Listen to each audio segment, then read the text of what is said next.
and welcome to Auto Shenanigans. How the devil are you? Have you had a good week? My name is John. Thank you very much for joining me for another exciting episode of Secrets of the Motorway. I'm still in Leeds and we pick up where we left off last week. Behind me is the A58M and that way is the A64M. These two motorways are one and the same, but because reasons they've got different numbers. The A64M opened in 1975 and is part of the first inner-city urban motorway in the UK.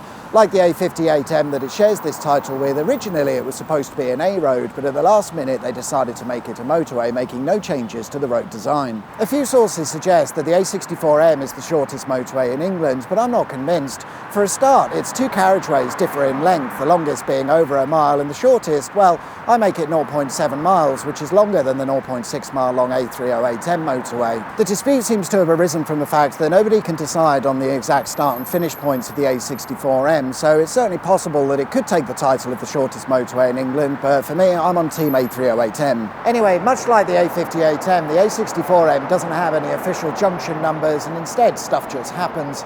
It starts approximately just after you pass underneath the Woodhouse Lane car park. We looked at this car park last week, but in short, it was designed with direct access to the motorway. There were plans for a similar car park over the A64M at the Clay Pit Lane Junction, but it was never built. The idea behind these car parks was that you park at the conveniently accessible car parks and then head into town. Unfortunately, it didn't really work because you're still some distance from the town centre, and with the Woodhouse Lane car park not being the success that they had in mind, all further plans for car parks were cancelled. The next junction along is the North Street Junction, where we find a delightfully curved slip road and building to match. However, the most exciting feature of this junction is its exit slip road. In order to leave the motorway, you need to be in the right-hand lane. This is stupid and goes against everything we're familiar with on motorways. It turns out they built it this way to save space. The alternative would have been to build around the curved entry slip road, but this was deemed unsuitable, so they went with this bizarre solution instead. It provides much dilemma, particularly when exiting the Woodhouse Lane car park, where upon joining the motorway you need to immediately cut across all of the lanes should you want to use this exit. Speaking of bizarre slip roads, between the next two junctions we find a slip road that takes you underground, never to be seen again, and to this day it remains a mystery as to where it takes you. One theory is that it connects to a tunnel that runs underneath the motorway between the two junctions.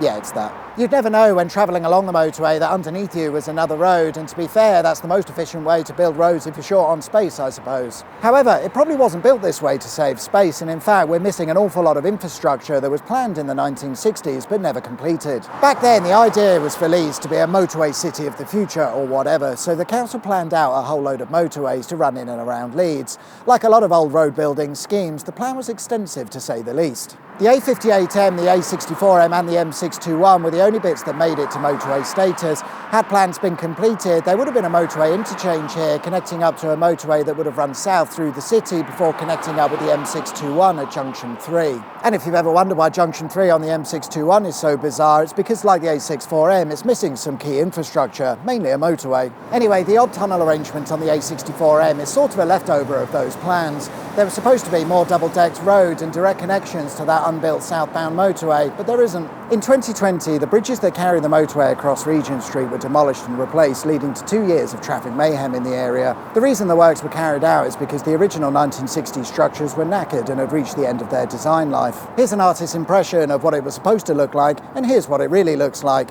It cost £30 million and comes in yellow. The A64M comes to an end just after the Regent Street Junction, except it doesn't. It's just the westbound carriageway that comes to an end, taking us back to that earlier point we made about how the carriageways are different lengths. The eastbound carriageway ends a bit further up at the Woodpecker Junction, which is named after the pub that was demolished to make way for the motorway. Other things that were demolished include several houses and a tram line that the motorway was built directly on top of. A short distance from the motorway's end is where we find the site of the former Marsh Lane railway station and goods yard. The original station was built in 1834, which is a bloody long time ago, and this made it the first railway station to be built in all of Leeds.